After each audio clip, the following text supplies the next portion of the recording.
there, sport. I don't When you know see that the there's. pores, that's too much. I don't know that there's really enough makeup to make up for being in 1080p or 4K or whatever the hell it is. I think you're going to be able to see pores no matter what you do. At that point, you need one of those like weird, creepy, like opaque masks that have like the makeup on, but it's just kind of glassy and yeah. Ugh. That's my favorite response today. Ugh. Well, we got to talk about this coffee thing.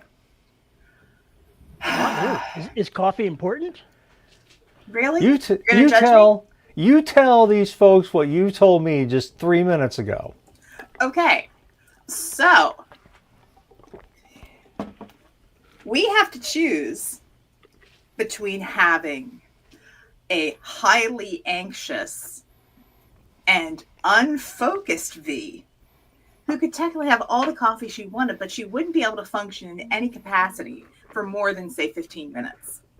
And she'd probably never leave the house either.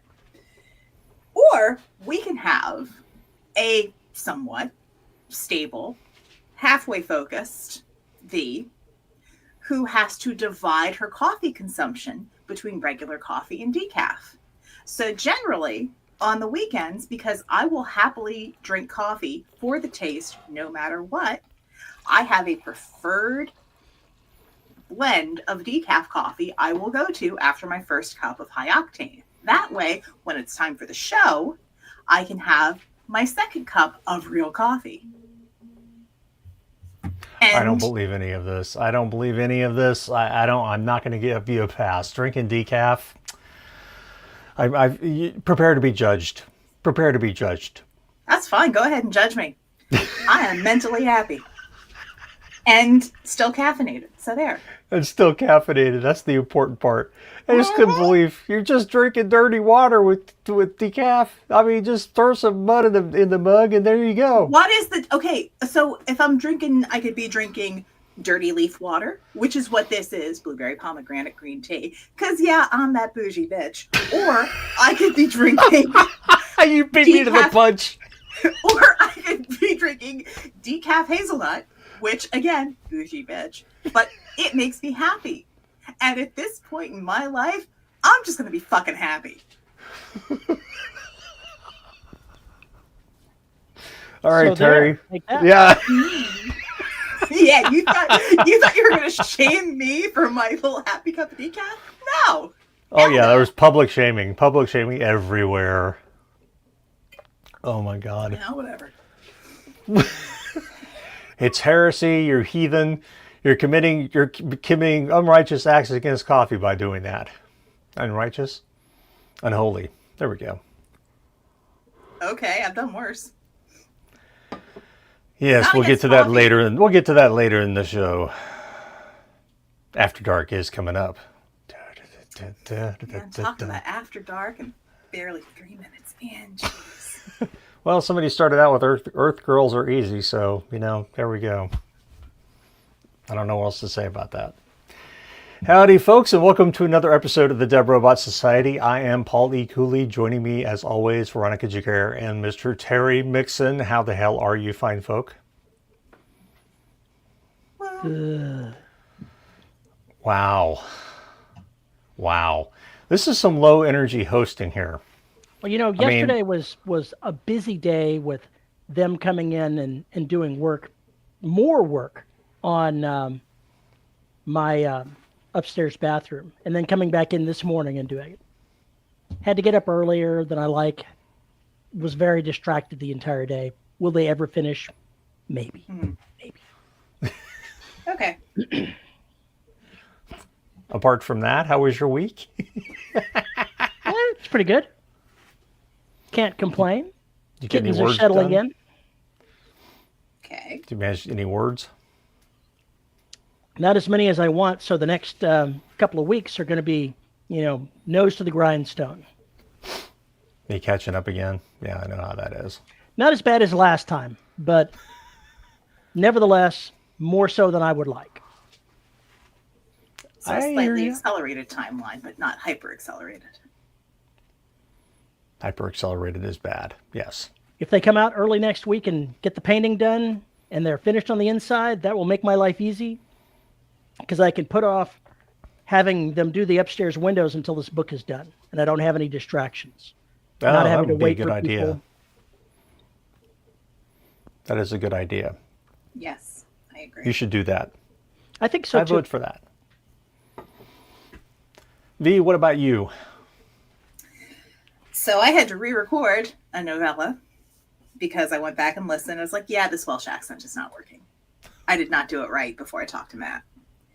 And so I went and watched a couple of the comedians that he recommended, was utterly delighted, and went, oh, that's what I have to do, and re-recorded the novella.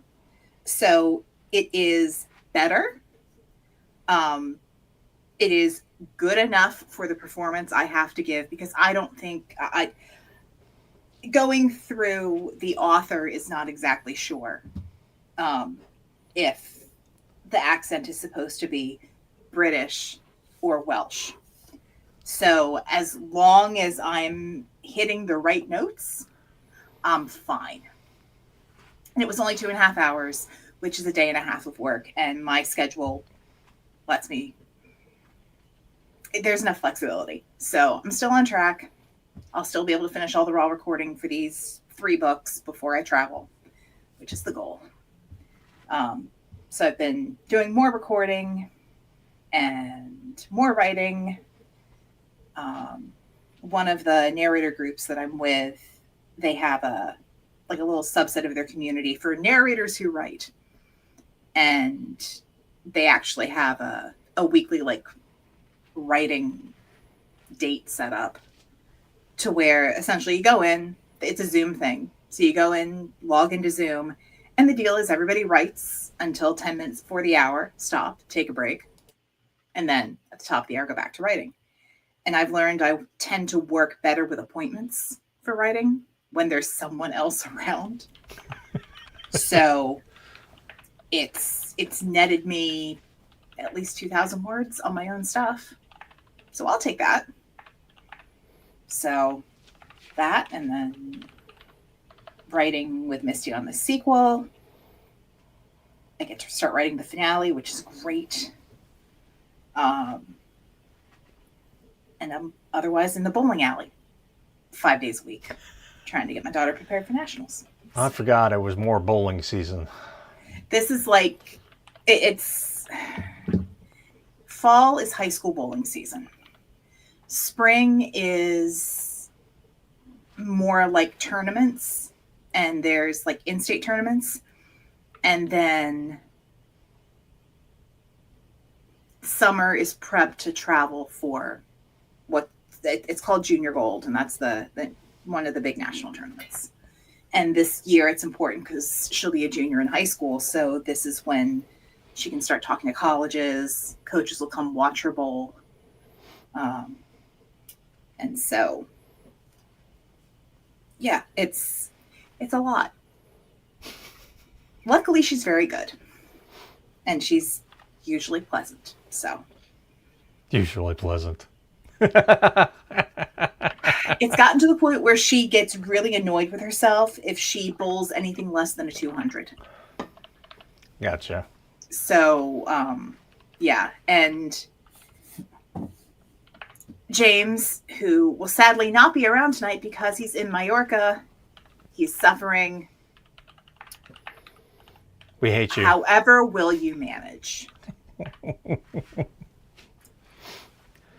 And yes, that is Terry's cat throne behind him. All right, who else's cat throne would it be? I thought you said cat thrown. I was pretty sure no cats have been thrown in this room. Terry's cat throne. No felines have been yeeted in these cases. Now because of the work in the bathroom, they had to cut out the sheetrock in the back of the closet in my corner of my room. So until they can come out and actually inspect it to make sure that it's up to what they want, I can't put the stuff back in. So the cat tree is right behind me. And there are no cats up here until that's done because there's access to the attic. And I don't want to let them into Narnia again. That's already happened once. I'd like to avoid that. Especially in the summer. Wise move. Very wise move. What about you, Paul? I have gotten almost nothing accomplished. It's been a bad week. Been a very bad week. But it's funny, you get to a point with certain books where you come to that fork in the road and you kind of have to decide which way you're going to go. And I'm still pontificating to myself all the reasons why I should go one way or the other. So I may just say fuck it and ignore both forks and go for it. I don't know yet. But I keep thinking, I keep seeing all the scenes later in the book. I just got to get over this little hump. And then I think I'll be in good shape. So I have nothing else really to report on this end. I haven't seen any new news about the Audible lawsuit thingy. Although I've been looking for it, so there hasn't been any updates that I've been able to find. Which is unfortunate, because I wanted to have something to talk about on the show for that. But well, you could always have just a good rant about them. I mean, really, what's stopping you? Because I think her complaint makes the rant perfectly acceptable right there and doesn't need me to add a bunch of F-bombs. Everything is improved with a good seasoning of F-bombs.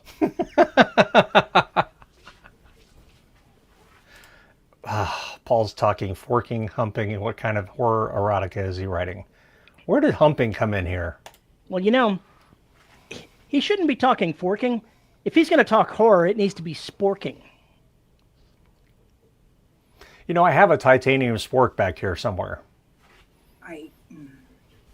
It's ready for the apocalypse. It's ready for that. Yeah. Ken Narnia. So we were talking about when V was looking for a way to do some stuff for her patrons and whatnot. We suggested doing, and she knew this too, with going after public domain works that were out there. And I've got 2 that are prepped, so when my schedule opens up, I can go and record those. Right. Not open yet. So as a narrator, you're able to just grab them, go for it, not pay anybody a license. You just do what you do, and that's that. Exactly. You're free and clear. Okay, so what about writing those stories? So, for instance, how do you go from Pride and Prejudice to Pride and Prejudice and Zombies? How in the hell does that happen? 2 words. Derivative works. Derivative works. Yes. Because if you've got something in the public domain, then it's a free-for-all. So that's why, for example, Winnie the Pooh, the character Winnie the Pooh, the one without pants, pant or shirt, whatever, the original Winnie the Pooh, not the Disneyfied Winnie the Pooh, is in the public domain. And so one of the things that has happened is he has entered the horror genre. As all lovable children's figures all do the at some characters point. all the characters from the 100 Acre Wood or 1,000 Acre Wood, whatever it is, all of them. 100. Yeah. So it's taking that character, that property, and sometimes you could even take the plot and, scene by scene by scene, but creating something new with it. It's kind of like you got a coloring book, but you get to choose the colors. Or you've got the dot to dot, you just get to connect the dots in a different pattern and find something new. I like and that. The thing is, it's not a new thing. Like, people have been taking Greek and Roman myths and redoing them in stories for forever. When people do Shakespeare on stage, it's common to reinterpret something either by changing the setting. I mean, that's the easiest thing. You go and take a basic... One of my favorites is Much Ado About Nothing. Love Much Ado About Nothing. And if you ever need to watch Shakespeare where someone should follow Keanu Reeves with a little sign that just says, dude. Every time he speaks is Don John. The 1991, 2? Late 80s, early 90s. Before 96. It's set in your standard, what you would think of, like the Italian countryside. However, the Royal Shakespeare Company redid it, and with Catherine Tate and David Tennant. It's amazing. They did it on stage. If you can find the pirated thing on YouTube, I highly recommend it. But it's reimagined with the British Royal Navy, and it's at like a country club estate. So when they come in, you don't think they're coming on horses; they're driving golf carts. And it's a more modern reimagining. Another one was redone on PBS a couple years ago with Danielle Brooks in the title in the role of Beatrice, and it was set in modern day Atlanta, Georgia. So in those cases, the dialogue stays the same. The character arcs stay the same, but the interpretation and the settings change. And because you do that, you get a slightly different story every time. And there are other nuances that come up. So if you find a public domain title, it doesn't take a lot of tweaking to make it different, but you can do as much as you want. And Rowdy says, time to rewrite Princess of Mars with modern sensibilities or erotica. Yep, been done. I know somebody who did that. Rule 34. But yeah. Somebody should rewrite the Gore novels and make them a little less cringy. Is that possible? I don't know. It's been a long time since I've read them. I was in high school. I've never read them. I've just seen the cover and I'm like, oh, it's like someone wrote He-Man fan fiction. Okay. Maybe, but I think the author This is me looking at the covers. That was I think it's the other way author around. Had more of a submission fetish. Yeah. Maybe? Is that how I would phrase that? Gender swap Gore novels. Got it. Okay. With submissive men and powerful women that demand they perform their every need and so forth. Why not? Anyway. So, I don't disagree with what Rowdy said. I don't know how many of them I read, but I remember reading them way back in the thing there, but I don't know whether it was female enslavement. I think it was a step lower, not lower, but it was a step short of enslavement. There was, oh gosh, how to describe it? They weren't enslaved, but it was certainly not, what I would think of as a normal willing subjugation.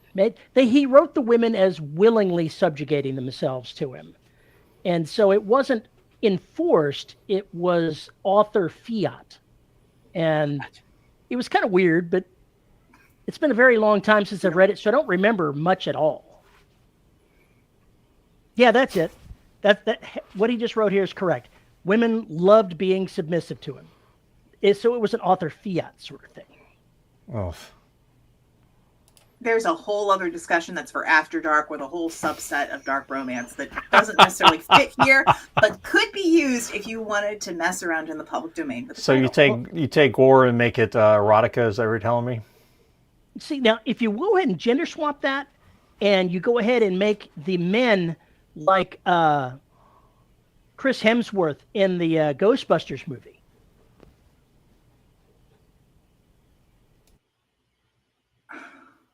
No? Haven't seen it. My mind is going other places that I would really worry about discussing with the current environment. So. We'll save that shit for After Dark. Yes, you're going to need to save that shit for After Dark. All right, so folks, if you're attending After Dark, remind us that we need to talk about Chris Hemsworth and gender swapping. So there. And Ghostbusters. and Ghostbusters. That's not really it, because it's I think I know what triggered where we you. need to go back to. If we don't have a remind me, reminder, right. we'll be Anyway. like, we were supposed to talk about something. What was it? I have no idea. Right. So,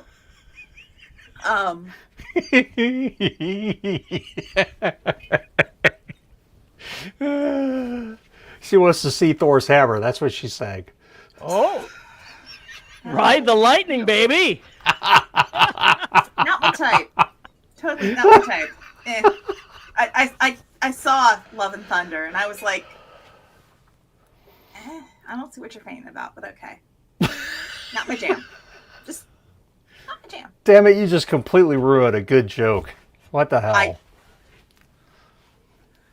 Oh my gosh. Anyway. After Dark is going to be fun. I can already tell. Anyway.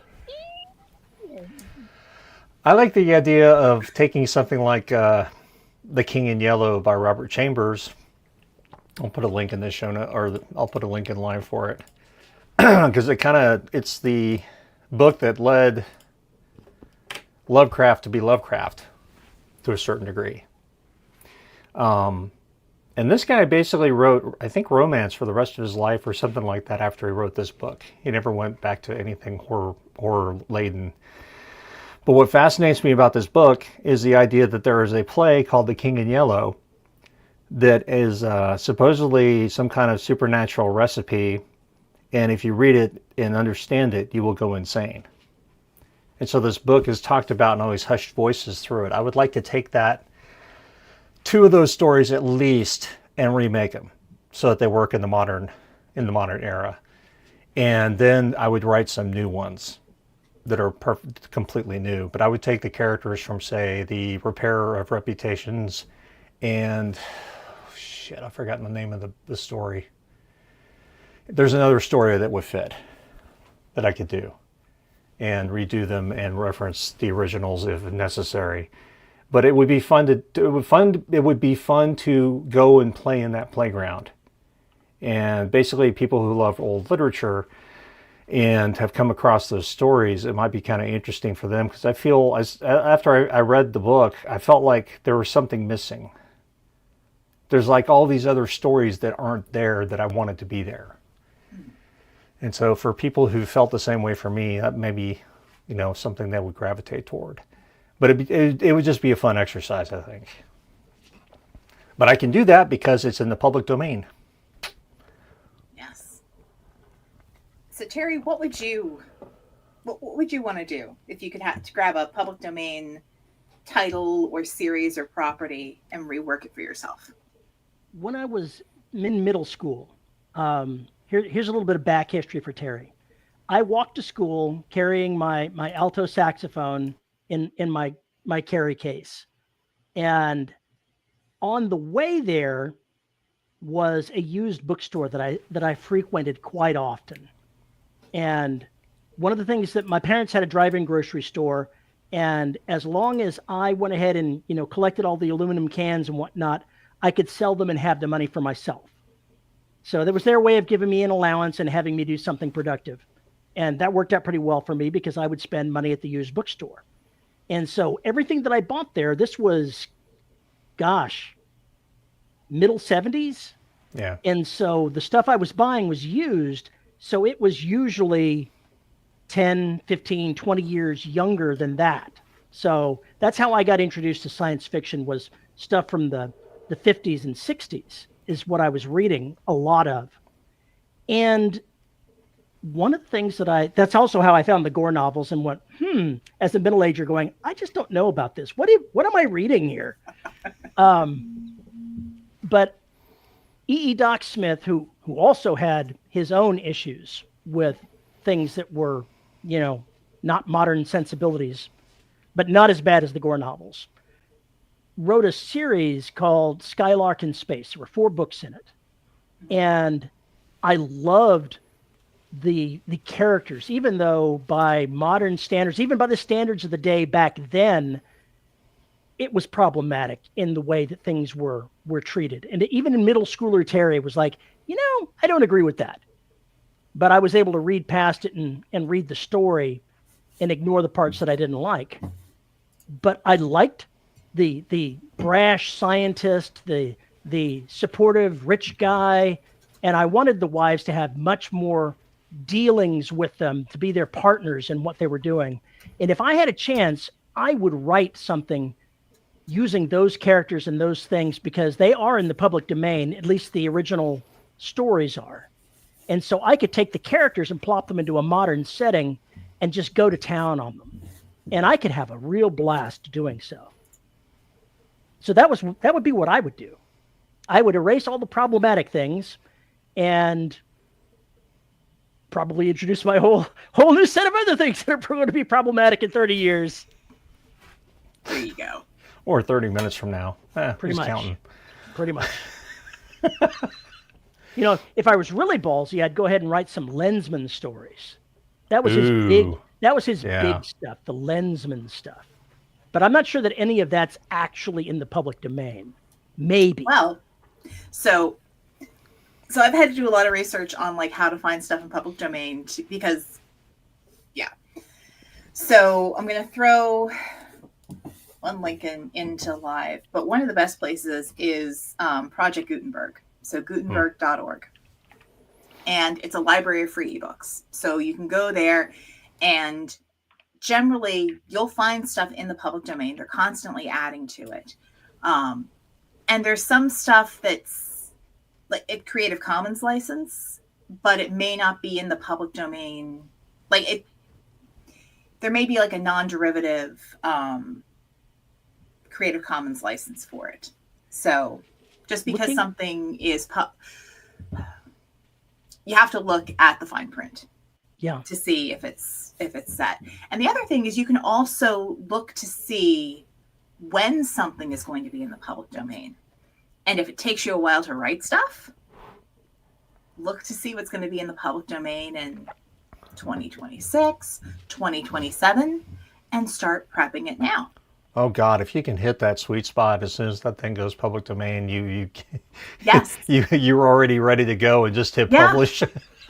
No, but that's what a lot of narrators who do public domain stuff do. They look to see when it's going to be in the public domain, and they may record it and have it all set, and then they'll set it to go live in January of the year that it's in the public domain, because stuff enters the public domain January 1st of whatever year. And different countries have different rules.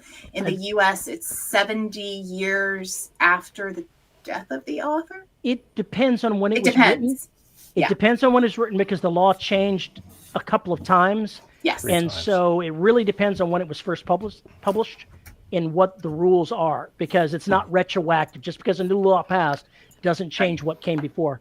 Looking at the Lensman stuff, virtually all of it was published serialized before 1929, so it's mostly in the public domain. If I really wanted to write something, it would be something along those lines, but it's so pulpy that I'm not so sure that I could do it justice and keep it the same, same feel while still making it modern. It would be challenging. But that's the lovely thing about using public domains and doing those derivative works. You don't necessarily have to keep that same feel. You can make it your own and just use it as a skeleton to build upon. So I can't have them just rush out to their spaceship in their backyard, throw on the power, and go flying off into space? Well, I mean, you could, but maybe their backyard is on another planet. Maybe their backyard is actually, a bunch of interconnected modules on a station that's orbiting a now defunct planet. I'm particularly fond of the science that was in these books. Yeah, totally would not actually happen. Fair enough. And I mean, that would be one of the things you would have to massively update. Mm-hmm. Which really, in a lot of cases, I don't think would be that big of a deal. No. You just have to be very careful that you don't miss anything when they start talking gibberish that just, wow. Looking at the stuff from Skylark in Space, the big MacGuffin that they had in that was discovery of a mystery element X. That was it. Element X was what it was called. and it can be used to completely convert matter to energy. let's go ahead and do some back of the envelope math. Yeah, the Earth was nice. Too bad it blew up. It was a nice place, yeah. To you scientists guys got your hands on it. Nice planet you got there. It would be a shame if something happened to it. Be a shame if it turned into a cannoli. Anyway. Human cannolis. That's your horror story right there. Human cannolis is the title. There's an episode on Distractable called Bread, and Markiplier gets so incensed he starts making these rules for what a cannoli is, and pretty soon it just devolves into just absolute insanity, and that's what reminded me of that. I'm sorry. No. So I put another link in there, Happy Trust, and that's another place that you can go and look to see if stuff is in the public domain. It's also just a really good online resource. But it's not, like I said, it's not a new thing. And people have been using like the outlines of fairy tales for stories in romance, like retold fairy tales or dark fairy tales is totally a thing. I have one on my potential schedule.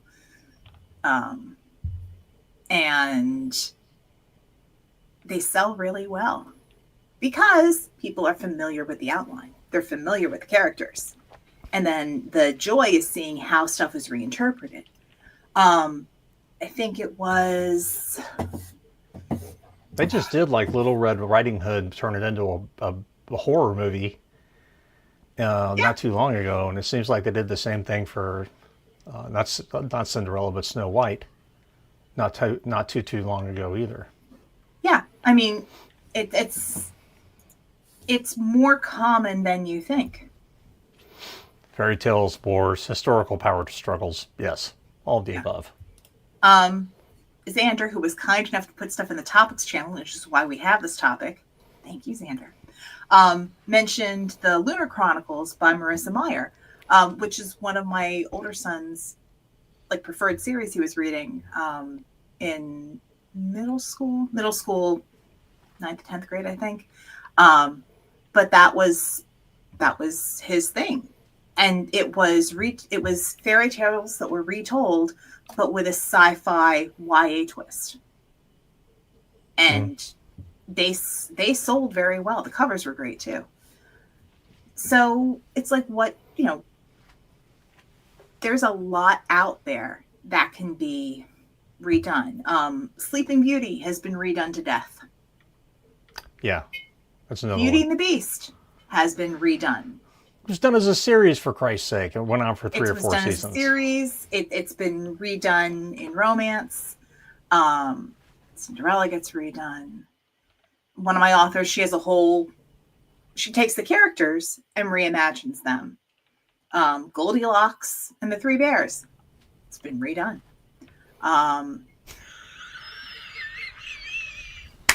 Don't. Sorry, I thought I saw Goldilocks and Three Bears fans. It just never mind, ignore me. I'll link it in After Dark. It's actually very good. Very indulgent. But there's a lot there. And I mean, the reason that I like the idea of doing it is because there's already something to build on. And it seems less intimidating. Like, I know how it's going to end. I know what I need to play with and twist.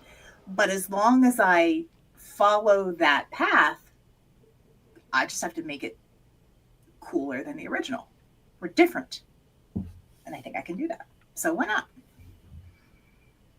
That's where I would take something and put it in the modern parlance, and then just make it almost unrecognizable. Even though it's still there and got the beats, maybe the story isn't what you think it is from the ground up. The characters may change a little bit, but as long as it makes the story work, you're okay with it. It'll work. Right. What is it? Is it Taming of the Shrew? Yeah, Taming of the Shrew. Oh, God. Got but it got redone in the musical Kiss Me Kate. It got redone in the movie, I think it's How to Lose a Guy in 10 Days. Hamlet's been redone. There are more than Lear. 3 movies.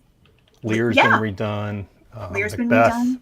over and over and over and over again. Macbeth has been redone. But they've been redone, and you can take their core storylines and plot, and then they get shoved into a modern setting, a sci-fi setting, a high fantasy setting, a horror setting, and it's just you've got the bits and pieces where go, oh, so they're supposed to be the witches, and that's supposed to that's pretty cool. Okay.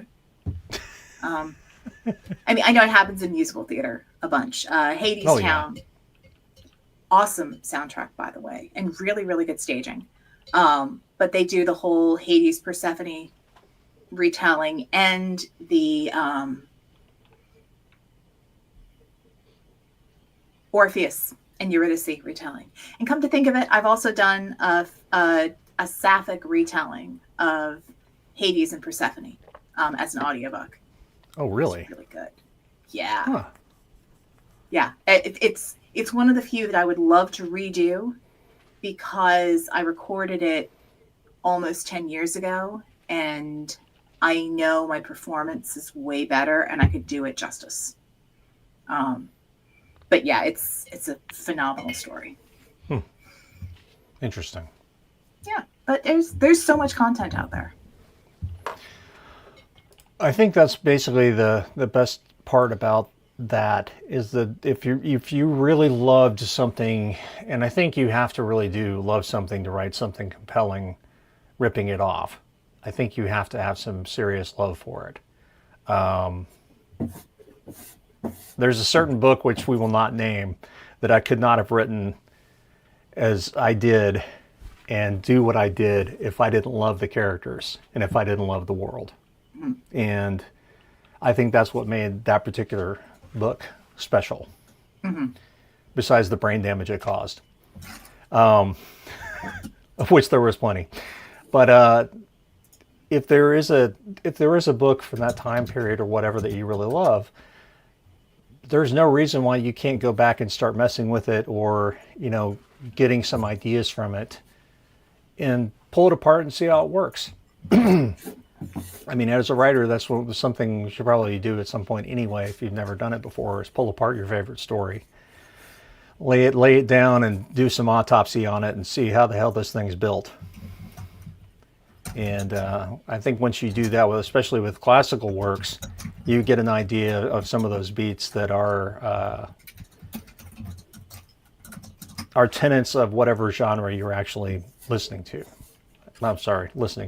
writing in. So I think that's an important thing to do. Yeah. I found the Dark Wife. Yeah, the Dark Wife. Yeah, and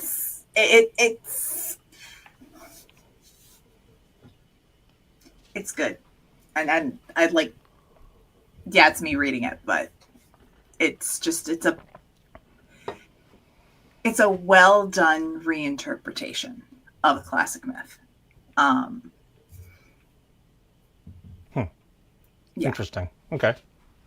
So the Dark Wife. I think I like what you said with that. Every writer needs to sit down and like deconstruct their work or somebody else's work to kind of how see stuff is made. Another thing that people get advised to is like if you're trying to struggle what to write fan fiction for something. And people are like, ew, fan fiction. Yeah. Worked for Twilight. It worked for Twilight. Worked for me. I mean, that's all that Secret World Chronicle was. It was City of Heroes fan fiction that got massaged and edited and what have you.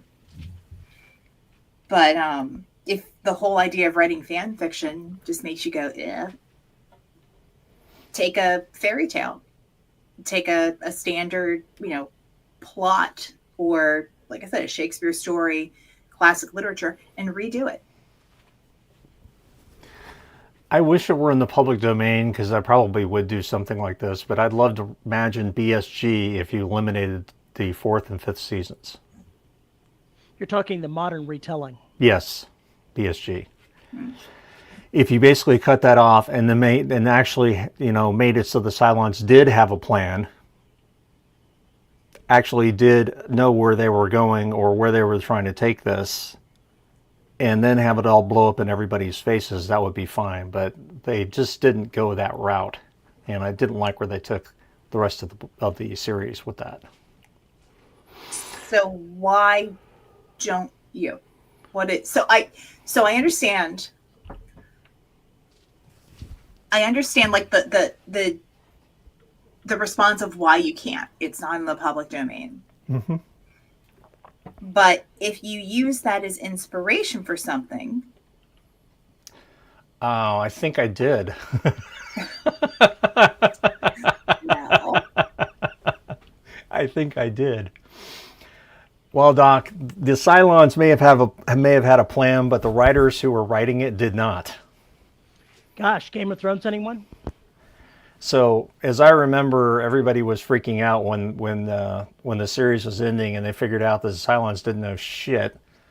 They were like, "Well, why did you say they had a plan?" That was marketing. Marketing came up with that. The writers were horrified when they saw that. There's a plan? What are you talking about? There's a plan. What plan? We don't know there's a plan. Yeah, kind of like Lost. Yeah. Which I never watched. And based on some of the reactions I've heard, I'm glad I didn't. Gave up. I devoted 6 years of my life to this show, and it's got to end like this piece of shit. Well, you know Get what? off my lawn. You know what? As long as you get paid, you don't really got much room to complain. There is that. No, I wonder if I want to dream about what would have happened if you cut those things off. What was the next step if you completely threw away the two storylines that took it into La La Land? If you completely throw those away, where would you go? So it's something just to think about. But yeah, I mean, that's basically inspires you to write something else. That's perfectly fine. Like Terry often says, you just have to file off the serial numbers, and you're in good shape. It's a old and hoary tradition, and you can interpret that word however you like. There are very few completely new story ideas, and that's okay. That's okay, huh? Yeah. I don't know about this. Well, it means that it means you don't have to worry about something being completely. You don't have to worry about you don't have to worry about complete originality. The originality comes in the storytelling and how you describe it in your setting and with your characters. This is true. This is true. But I think that's also BSG is a really good example of taking something that already exists out there and completely redoing it so that it almost bears no resemblance to the original. And I think they did a really good job of that. And you could have taken the original completely away and not lost anything. Mm-hmm. So people who didn't watch the original are not lost. But, God, the original is so bad. It's so bad now. God, I loved it as a kid, but it is so bad. Anyway, there was one more thing that we try and cover.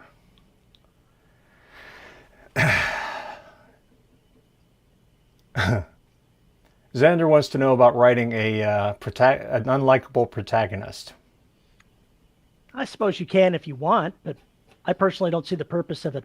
That's just not to my taste. So I'm a terrible one to give advice on something like that, because if you're writing a dislikable protagonist, I probably never going to read your stuff. So when you say unlikable, find somebody for Paul. Paul writes dislikable people all the time. And make them somehow you care about them. Yeah, they usually die. The ones I don't like die. Actually, I kill them all. I can love them, not like them. They all die. What was it talking about? Dislikable characters and how to write them. There's a difference between an unlikable character and, say, an anti-hero.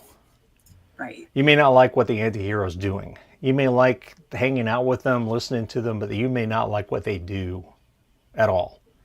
Or what they're doing is very, very much in that gray area where it makes you feel uncomfortable that you're actually rooting for this person. I think Dexter's a good example of that. But Dexter's likable.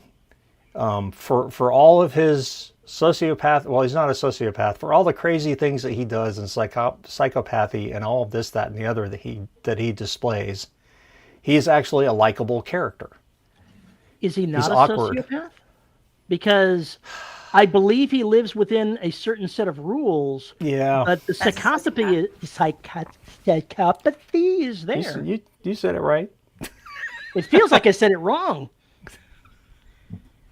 It's psychopathy.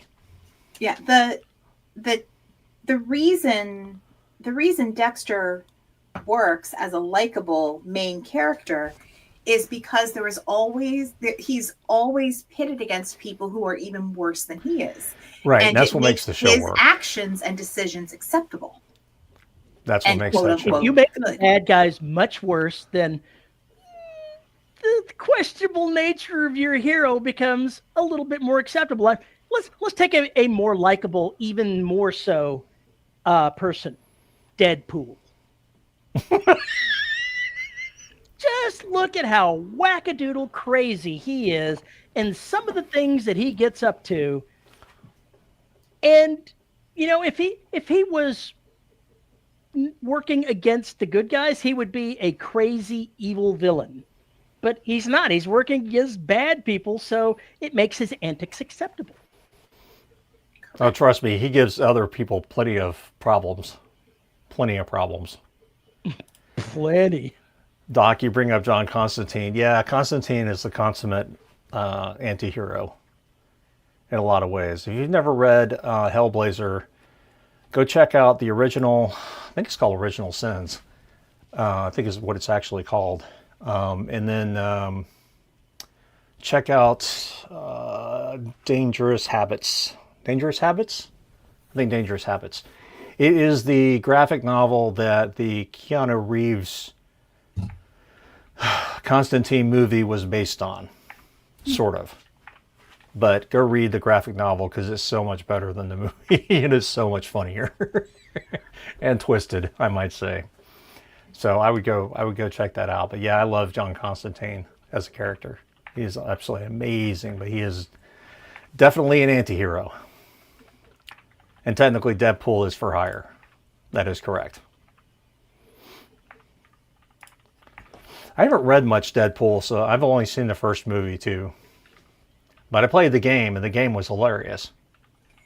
The third movie is...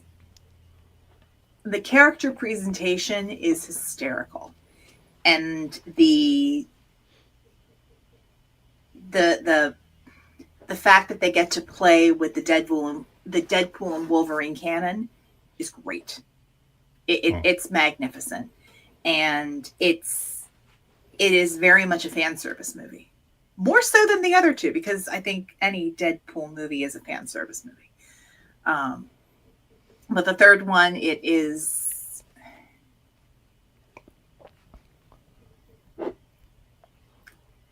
exemplifies the idea that you have a problematic protagonist who is made less problematic by really awful antagonists. Yeah. Deadpool and Wolverine sends up everything Marvel. Yeah. Yes. Well, when you have a character who breaks the fourth wall constantly, and that is part of their insanity, you're going to have all sorts of self-references, and it's going to be bad, and they're going to ham it up. But I love the shit he talks to Wolverine. It's absolutely hilarious. All the while, presenting his love for the muskrat. It's just so damn funny. Then you will. And the nice thing about those movies, you don't have to watch the second one.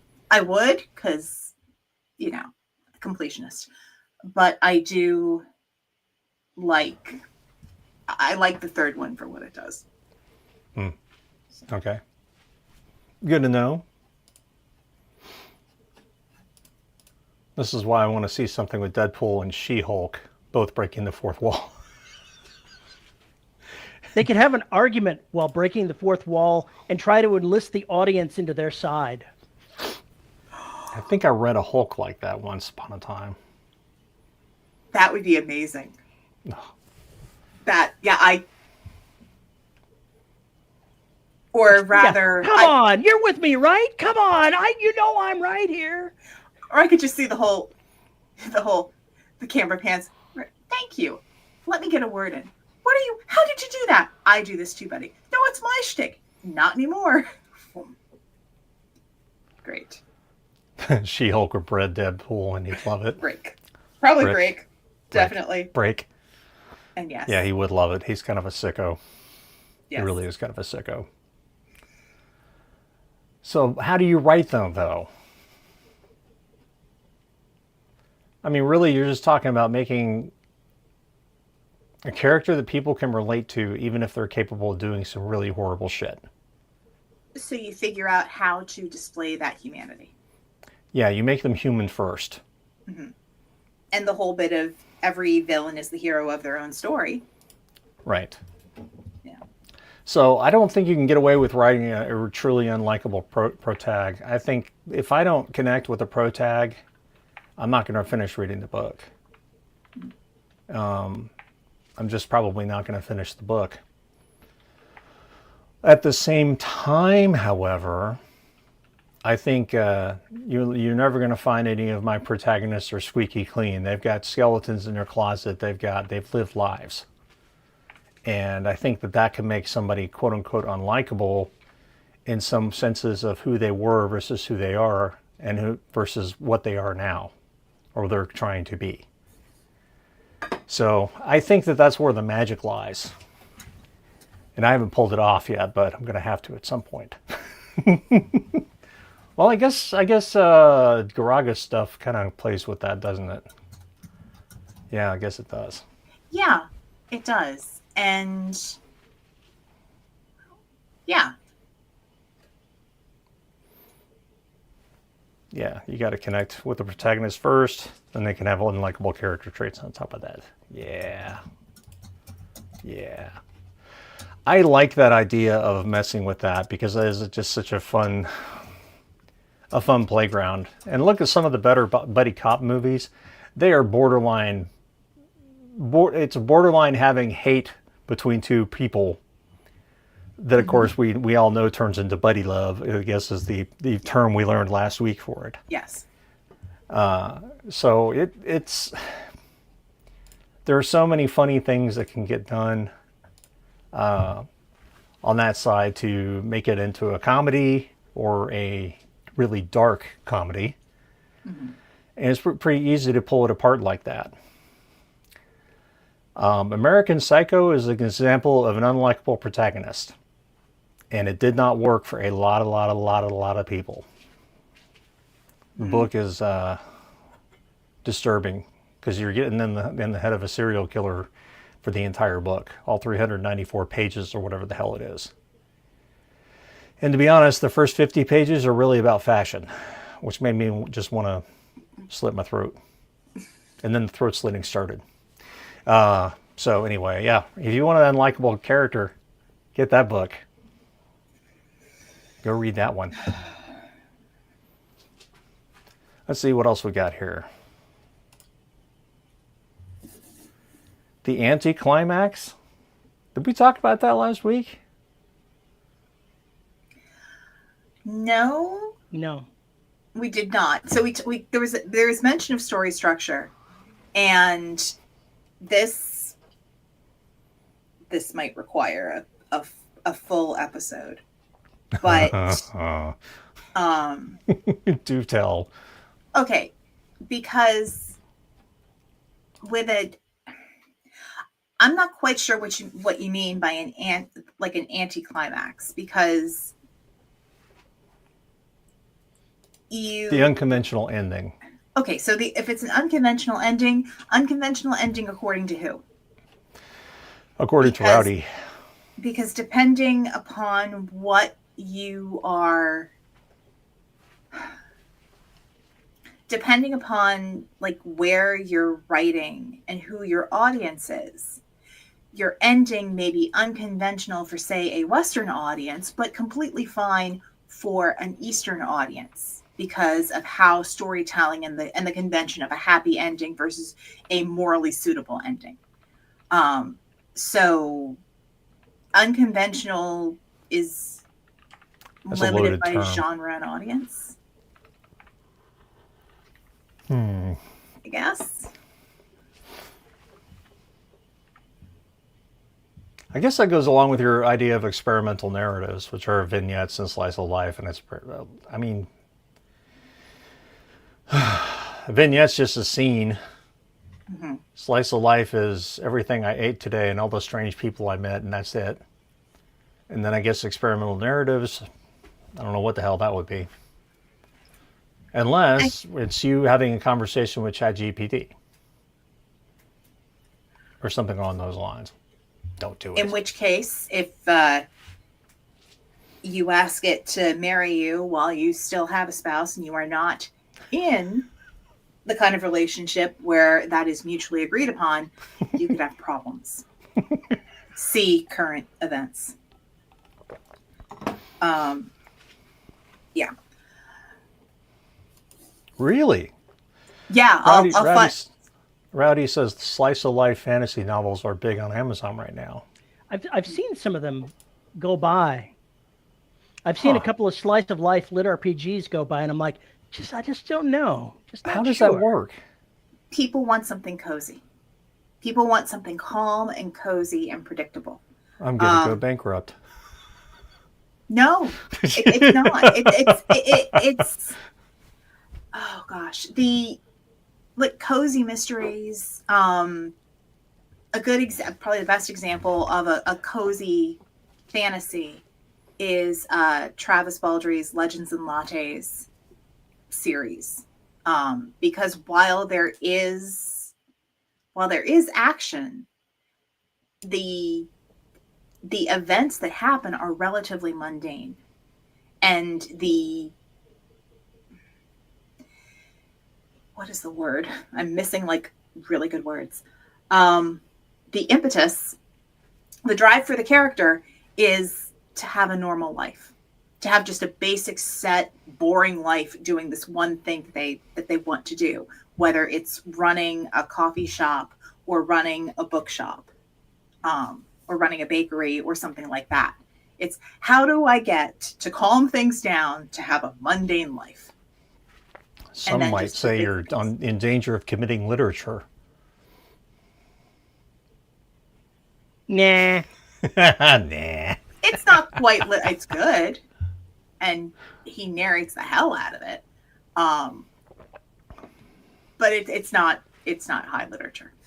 It's just fun. I just know a lot of the slice of life stuff that I've seen is American contemporary fiction kind of stuff.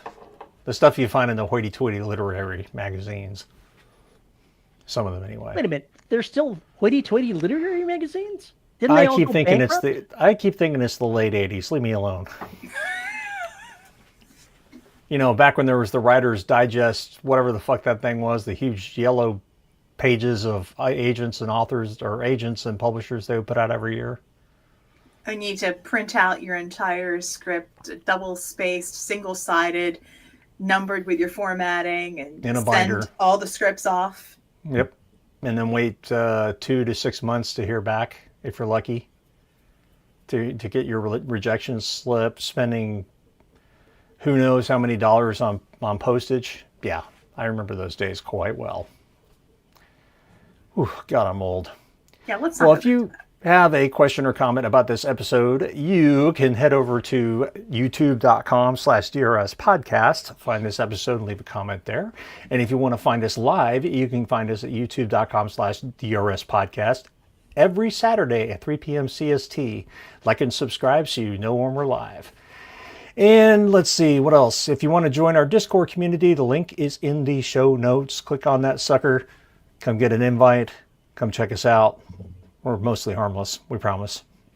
And if you want to support the show, if you want to support the show, you can find us at patreon.com/DRS podcast and buymeacoffee.com/DRS podcast, where for as little as $1 a month, you get access to exclusive live shows, like the one that's coming up in about 10 minutes. And at the $10 level, you get your name read. And our $10 patrons are Juan Valentin, James Terrell, Antoine Batts, Tony L. Joy, Rick Shaw, Lisa Slack, and Tim Niederreiter. Thank you to all of our patrons for making this show possible. With that, we are going to get out of here. Thanks for spending some of your time with us. Hope you had a good time. And we will talk to you next week. Patrons, get ready. We got some shit to talk about in After Dark. It's going to be good. Maybe. We'll see. All right. Have a good one, folks. Bye. Bye.